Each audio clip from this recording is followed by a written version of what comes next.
A piece of ice is heated at a constant rate. कह रहा है कोई पीस ऑफ आइस है और उसको हीट किया जा रहा है कांस्टेंट रेट पर, यानी कि क्यू एनर्जी उसकी कांस्टेंट है। अब ये क्यू एनर्जी का फॉर्मूला दो हो सकता है, एक एम सी डेल्टा टी हो सकता है।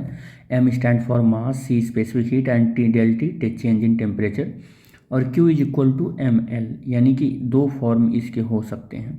क्योंकि वो आइस गिवन है ना, इसलिए हम दोनों फार्मूले को लिख दिए हैं। The variation in temperature with the time, कह रहा है टेम्परेचर का वेरिएशन ये है, टेम्परेचर का वेरिएशन टाइम के साथ दिखाया गया है, ये टाइम के साथ दिखाया गया है। Heating is shown in the graph in figure. कह रहा है what is represented by the part A B क्या रिप्रेजेंट करेगा, ए बी क्या रिप्रेजेंट करेगा। ए बी के रिप्रेजेंटेशन के लिए आप बताना कि ए बी रिप्रेजेंट क्या करेगा, ए बी क्या रिप्रेजेंट करेगा। तो ए बी जो है ना, यहाँ पर देखो टेम्परेचर कांस्टेंट है, क्या कांस्टेंट है, टेम्परेचर कांस्टेंट है, टेम्परेचर कांस्टेंट है। और जहाँ पर टेम्परेचर कांस्टेंट होता है वहाँ पर और टाइम लग रहा है, तो वहाँ पर हम इतना जान गए होते हैं कि टेम्परेचर कांस्टेंट है फिर भी हीट की सप्लाई हुई है, हीट की सप्लाई हुई है, तो वहाँ पर कुछ ना कुछ हुआ होगा, और वो जो एनर्जी वहाँ पर सप्लाई हुई होगी वहाँ लेटेंट हीट के टर्म में यूज हुआ होगा। मतलब वो मटेरियल अपने स्टेट को क्या कर रहा होगा, वहाँ पर स्टेट को चेंज कर रहा होगा, या हम कह सकते हैं कि फेज को चेंज कर रहा होगा, फेज को चेंज कर रहा होगा, फेज को चेंज कर रहा होगा। अब फेज जब चेंज होता है तो देखो ये आइस लिया गया था, तो 0 डिग्री सेंटीग्रेड का आइस इतने में 0 डिग्री सेंटीग्रेड का क्या बन रहा होगा, बर्फ़ बन रहा होगा। इसका मतलब यहाँ पर क्या कौन सी प्रोसेस हो रही होगी, यहाँ पर मेल्टिंग हो रही होगी, यहाँ पर क्या हो रही होगी, मेल्टिंग हो रही होगी। तो मेल्टिंग ऑफ आइस हो गया, melting of ice eight 0 degree centigrade temperature.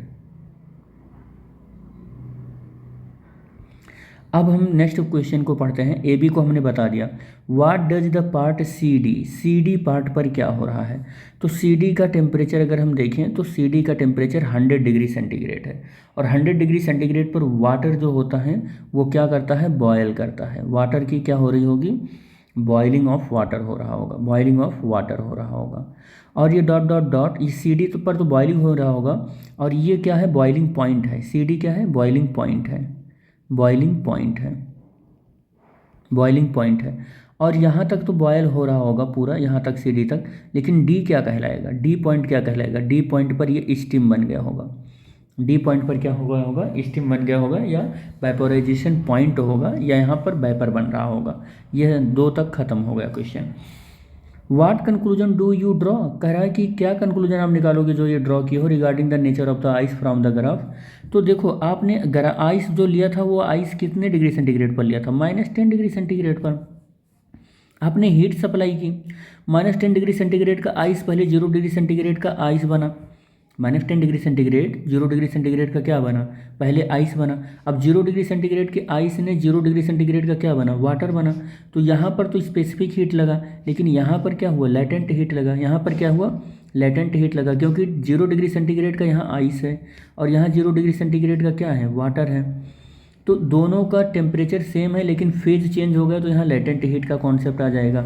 यहाँ पर देखो, यहाँ पर 0 डिग्री सेंटीग्रेड का वाटर है और यहाँ पर 100 डिग्री सेंटीग्रेड का वाटर है, तो यहाँ पर क्या हो रहा है, फेज का सेम है, 0 डिग्री सेंटीग्रेड से 100 डिग्री सेंटीग्रेड, तो फेज सेम है, लेकिन टेम्परेचर का राइज है, टेम्परेचर का राइज है। तो यहाँ पर हीट नॉर्मली यहाँ पर एम सी डेल्टा टी ही हुआ होगा, क्या हुआ होगा, एम सी डेल्टा टी ही हुआ होगा।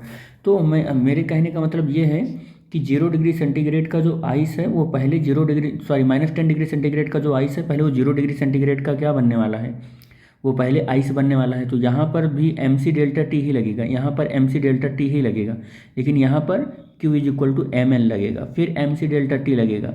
लेकिन यहाँ पर जो स्पेसिफिक हीट है वो चेंज रहेगा, यहाँ पर स्पेसिफिक हीट भी चेंज रहेगा, ठीक है। तो ये इस तरीके से इस क्वेश्चन का आप वो पूरा कंक्लूजन लिख सकते हो आप।